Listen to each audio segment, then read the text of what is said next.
కాన్స్టిట్యున్సీలో సాలారే Millat sports complex Indulal బారాదరిలో మా party అధ్యక్షులు హైదరాబాద్ పార్లమెంట్ సభ్యులు శ్రీ అసదుద్దీన్ ఓవైసీ గారి చేతులతో ఈరోజు multi gym Salare Millat gym inauguration చేయడం జరిగింది. ఎంపీ ల్యాడ్స్ నుంచి 50 లక్షలు కేటాయించడంతో ఈరోజు బహదూర్పుర కాన్స్టిట్యున్సీలో ఈ సాలారే మిల్లత్ స్పోర్ట్స్ కాంప్లెక్స్లో ప్రతి ఒక్కరికి యువకులకు మళ్ళా చిన్నపిల్లలకు ప్రతి ఒక్కరికి ఇక్కడ ఆడుకోవడానికి క్రీడా మైదానం కానివ్వండి, మరి బ్యాడ్మింటన్ కానివ్వండి, టెన్నిస్ టేబుల్ కానివ్వండి, స్విమ్మింగ్ కానివ్వండి, ఇవి అన్ని సదుపాయాలు ఇక్కడ చేయడం జరిగింది.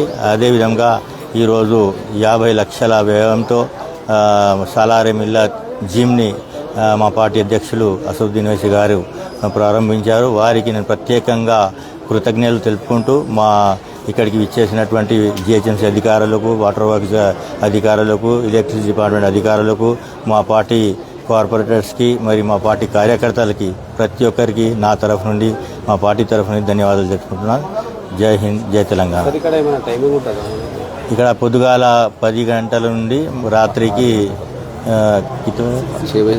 6 గంటల వరకు ఇక్కడ మొత్తం ఉంటుంది. మరి ఇంకొకటి ఏమంటే మనం జిమ్లలో 1500, 2000 రూపాయలు ఇచ్చి వాళ్ళు అక్కడ యువకులు ఎక్సర్సైజ్ చేస్తారు. కానీ ఇక్కడ 200 రూపాయలకే ఇక్కడ అడ్మిషన్ ఉంటుంది. నెలకు 200 కేటాయిస్తే జిమ్ కూడా మెయింటెనెన్స్ ఫీజు వాళ్ళు తీసుకుంటారు. 200 మంచిగా వాళ్ళకు బహదూర్పుర యువకులకు శుభవార్త ఇది.